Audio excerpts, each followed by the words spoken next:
Diego estava sentado em seu escritório, pensando no que testemunhara no dia anterior em sua casa, entre sua jovem esposa e seu sobrinho. Seu escritório dava para uma rua bastante central de Madrid. Enquanto observava os pedestres indo e vindo, recordou as cenas e, apesar de se sentir enganado, sentiu-se secretamente excitado, visto que a situação o perturbava profundamente e de forma mórbida. Aos 50 anos, finalmente conseguiu encontrar o amor da sua vida e, após alguns anos de namoro, conseguiu convencer sua atual esposa, Tina, a se casar com ele.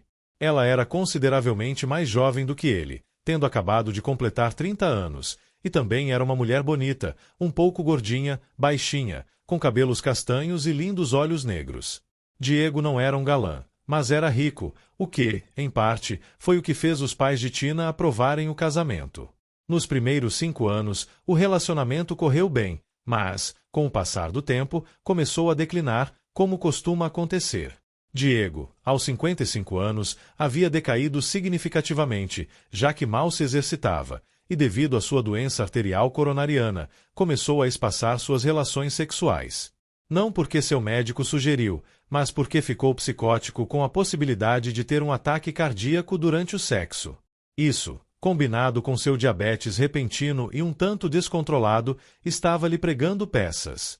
Nessas circunstâncias, sua esposa Tina, ainda jovem aos 35 anos, quase sexualmente madura, sentia-se sexualmente insatisfeita.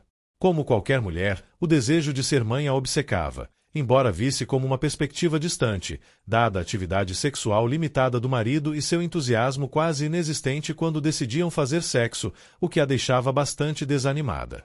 Ela havia perguntado ao ginecologista que a tratava, mas ele insistiu que ambos eram férteis e que seu marido poderia concebê-la a qualquer momento. Cerca de 3 meses antes, uma das irmãs de Diego telefonara para ele de sua cidade natal, Cáceres, contando que seu filho Nico havia concluído os estudos, mas precisava de um mestrado e que, dos poucos lugares que o ofereciam, Madrid era o ideal. A irmã de seu marido era uma mulher com recursos financeiros limitados, então ela abordou o irmão para ver se o filho poderia ficar em sua casa enquanto ele fazia o mestrado. Obviamente, Diego consultou sua esposa, Tina, e, embora não a achasse muito entusiasmada com a ideia de trazer um parente para sua casa, ela finalmente concordou em deixá-lo.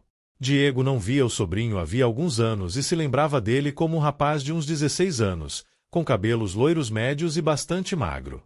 Quando o recebeu em casa, ficou surpreso. O filho da irmã tinha mais de 1,80 metros de altura, com corpo bastante robusto e musculoso, embora não atarracado, endurecido pelas pancadas, certamente devido aos esportes ou a muita ginástica. Os bíceps e peitorais do menino se destacavam à primeira vista. Sua esposa também ficou surpresa ao vê-lo. Tina notou que o sobrinho do marido tinha a aparência e o olhar de um jovem sério e concentrado.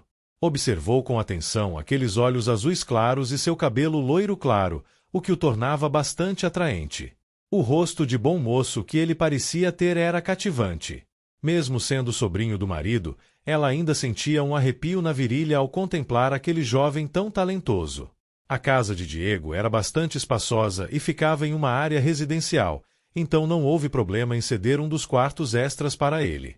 Desde o início, Tina não teve problema em preparar suas refeições e lavar suas roupas, como uma mãe. Diego ficou impressionado com o bom relacionamento que eles rapidamente estabeleceram, o que o aliviou, pois evitou problemas com sua esposa, que praticamente havia trazido o menino para casa contra a vontade. O jovem logo começou a frequentar o mestrado e passava parte do tempo livre em casa, alternando idas ao cinema ou passeios por Madrid. Tudo parecia correr bem.